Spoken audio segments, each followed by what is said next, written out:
Hello everyone and welcome back to another MooMoo Awards. This time we have a very special and different one as we are looking at the best video games of 2025. I've gathered many of my friends and also myself, I'm not my friend. So many friends helped me out to make this video possible. Cleanup crew is not here though because he's not my friend, that's why he's absent. Each person has to pick one game released in 2025 and talk or write about why it's their favorite. So we have a wide variety of games across many genres, and I hope you find one today that interests you. In the description is who talked about and or wrote about each game in the video, and also where you can follow them, so make sure to check everyone out. And without further ado, let's look at the best games of 2025.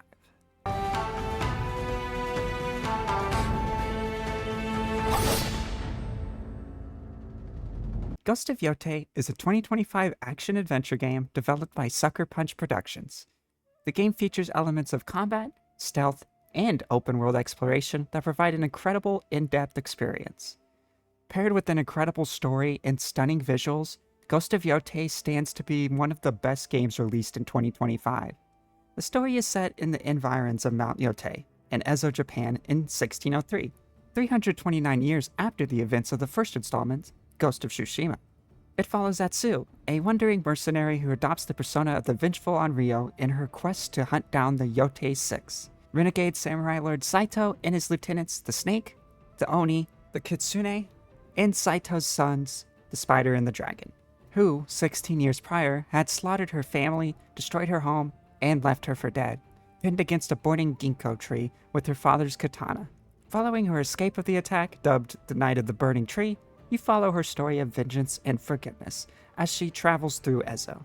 Currently, Ghost of Yotei is only available for the PlayStation 5, but will later release for the PC as well.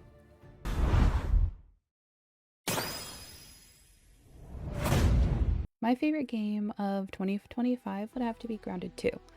I absolutely love the game, much like the first Grounded.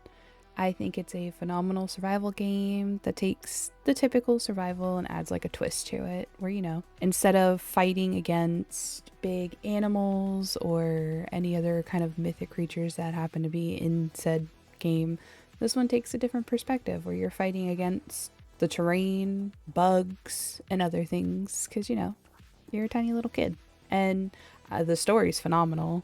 I can't wait for them to add more to it. I've been playing it as it kind of happens, and I've been having so much fun, especially in co-op. It's loads of fun to play with friends, and I'd highly recommend other people play it. The story's great, the graphics are pretty, the bugs are cool, if you're not scared of bugs, of course.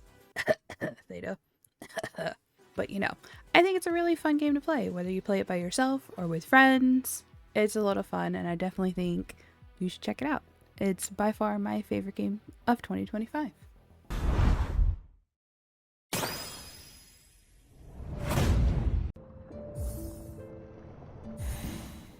Hollow Knight Silksong is the pinnacle of Metroidvanias. They somehow managed to take the excellence of the original Hollow Knight and crank it even harder in this sequel. When I say harder, I mean it too, as this game is very difficult, way more so than Hollow Knight. For many, that will be a turnoff from this game, and if you had trouble with Hollow Knight to the point where it made you not enjoy the game, I would not recommend you picking this one up. With that out of the way, I just have to say I'm in love with this game. People have been waiting so long for it, me not being people because I didn't play Hollow Knight until 2023, so luckily the wait for me was 2 years. Regardless, I don't think the wait was disappointing at all because you can feel every second of time used here. The background and just overall art design is so immaculately detailed with so many layers to make this world feel vast, despite it being a 2D game. The characters look simple, but their designs really manage to make them stand out, and many have fun and interesting dialogue to make them stand out even more. The gameplay is somewhat similar to Hollow Knight, obviously, but Hornet feels way faster, stronger, and more acrobatic than the Knight, even from the start here, which allows for some really fun platforming and combat sections. Exploring the world feels grandiose as the game convinces me to hit every single wall from the fear of missing a secret because I want to experience every little secret this game can give me. The combat is so fun with so many options to change it to the style you want by equipping these badge things or unlocking new attack styles entirely. The enemies are fun to learn and get stronger to just the right degree as you progress and truly master the game's controls. The bosses, though, are where this game really shines. They are so fun to experience, and dying is painful, but not discouraging, as each fight you learn something new about the boss and become better at understanding its attack patterns and how to skillfully avoid it. These are the best you can make bosses in a 2D platformer game like this, and I can't imagine a game making ones quite as consistently great as this game's. I mean, I'm already working on my second playthrough of the game when I should be working on my immense and ever-growing backlog, because it just has sinked its teeth into me so deeply. Trabio, I love you. Please get me pregnant. Hello guys, my name is KingMikey, and I believe that one of the best games that came out in the year 2025 was Madden NFL 26. And the reason why I say Madden NFL 26 is one of the best games that came out in 2025 is because it just recently came out after the 2025 NFL season. And they have so many things in this game that makes it feel like you're actually playing the game when you hop on. Absolutely tremendous. There's a bunch of uniforms, rivalry uniforms that you will see in the game with Buffalo Bills, San Francisco, Seattle Seahawks, the Los Angeles Rams, all different kinds of rivalry jerseys that you can play in the game. Another thing that I love about Madden 26 is that there are different themes. So during the Christmas season, there is a Frosty theme. There is absolutely a Frosty theme in the Madden 26. There's an autumn theme. There is another theme where during the Super Bowl, like this year's Super Bowl is in Madden 26. You can also come up with ways that you can trade your players. You could come up with creative rosters and have a bunch of there's different cards that you could trade for different types of players and start your own fantasy league on Madden 26. So Madden 26, you can feel the energy. The graphics are really nice. The weather is a wonderful thing they added in Madden 26. I love the fact that how they also kept the next gen graphics on Madden 26, because in previous Maddens there was not a lot of next gen, and I wanted that so much. So the fact that adding next gen to Madden 26 is such a wonderful experience. And they added that you can vote for your team of the year in Madden 26. So there's a bunch of things you could do on Madden 26 with the events, with turkey bowls, with the Christmas events, with franchise mode and season mode with a bunch of jerseys. And then not mention that the actual roster that you see in the NFL today is on Madden 26. And of course you can also play online. So I hope that you guys enjoy Madden 26 if you do plan on getting it, because I'm telling you, from a football guy, it is absolutely positively fun.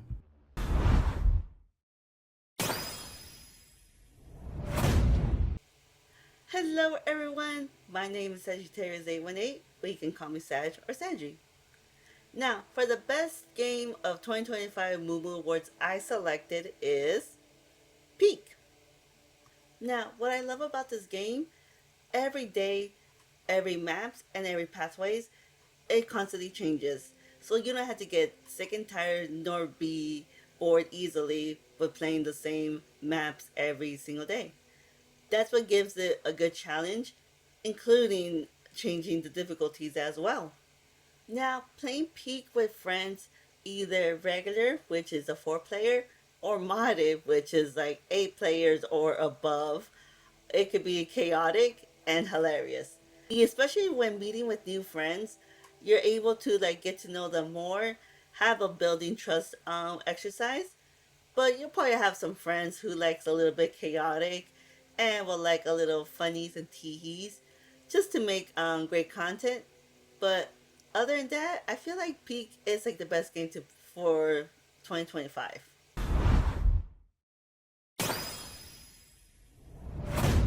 Now, ladies and gentlemen, as it may not go as a huge surprise to some, considering the type of man that I am, I feel like it's quite obvious I was going to choose Sonic Racing Crossworlds. Got my boy Blue Blur on the list. Sonic Racing Crossworlds is a Sonic racing game which was released in November of 2025 and was easily one of, if not the best Sonic racing game in my personal opinion, that that I've ever played. I've never spent this much time playing a Sonic racing game since Sonic and All-Stars Racing Transformed, which was released in 2012. After hearing about the game's eventual release date, I won't lie, I got a bit excited, and I say a bit because Sonic games over the years have gotten a little dull. They're just not as fun as they used to be in the past. So I actually decided to see for myself just how good the game could eventually be, hoping that this game could give me the slightest bit of excitement that I used to have many years ago when playing a Sonic game. And it actually didn't disappoint. When I saw the trailer for the first time while I was at work, that alone was enough to convince me to actually get the game the moment it comes out. In fact, the trailer was so well convincing that I actually gained the excitement for a Sonic game back after so many years. I was so excited after seeing that trailer that I actually pre-ordered the game right then and there. And I never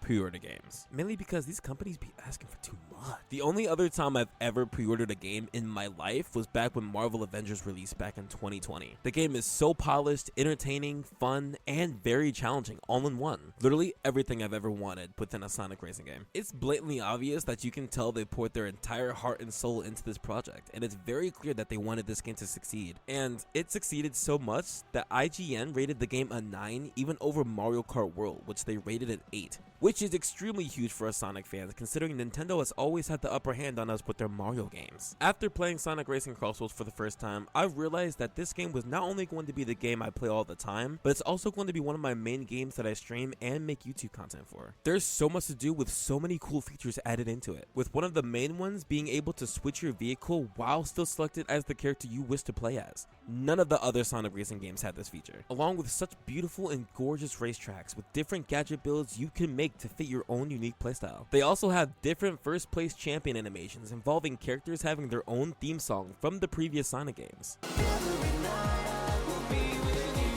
Now you see what I can really do.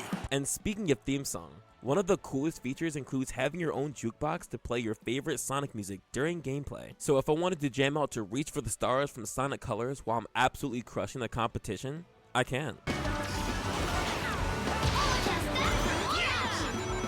Or if I wanted to play casually while listening to Endless Possibilities, I can do that too.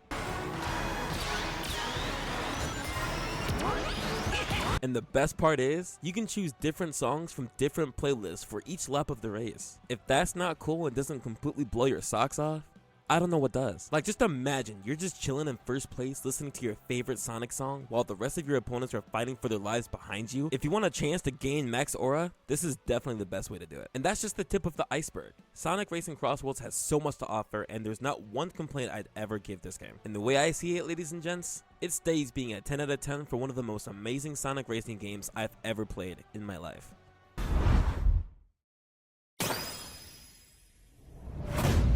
Hey guys, I'm Mr. Madden. This is my entry into this Stellar Blade. Stellar Blade is a game created by Shift Up, who are the creators of Nikke, the Goddess of Victory. If you've never played Nikke, the Goddess of Victory, it is a gacha game, and I suggest you guys play it because there's a lot of eye candy in there, you should say. But this is about Stellar Blade. Stellar Blade is the first iteration of Shift Up's games. That's not gacha. This is an action RPG game, Dark Souls-like game, if that makes sense. It's beautifully animated, hyper-realistic in a sense, has hot anime women, hot anime dudes, hot anime robots and monsters that want to do things to you or not do things to you. Leave your imagination run wild in this. But you will be able to play this game easily on PC and console, as it runs very well on all resolutions. And for those people who don't know what a Dark Souls game is, it's a game that, well, it usually has intense combat and a lot of dying and getting your ass whooped and beat by the monster's belt, you should say. Jokes aside, Stellar Blade is one of those Dark Souls games that has a story mode, and story mode means that you are able to play the game on an easier mode, which will alleviate the stress and depressing times you'll have by playing on normal or hard mode.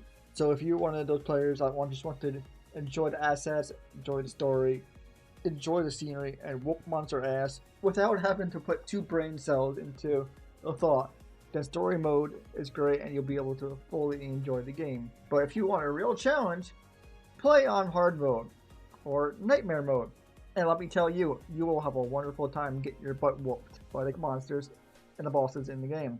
I recommend this game because I honestly like Shift Up personally as a company, though they had rocky things, but Stellar Blade honestly is a very fun game.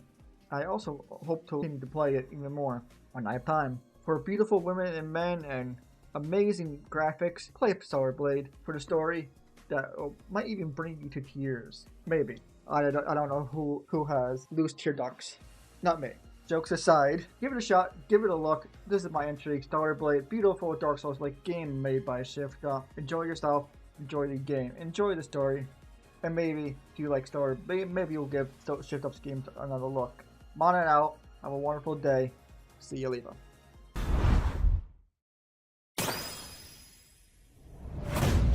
And that's some of the best games of 2025. Hope you found a game that interested you, and go ahead and put your favorite game in the comments below. Thank you to all the wonderful people who made this video possible, and make sure to check them all out in the links in the description below. If you enjoyed me yapping, go ahead and like and subscribe for content similar to this. I talk about games, movies, shows, and all sorts of stuff. Thanks for watching, and I'll see you guys next time. Bye!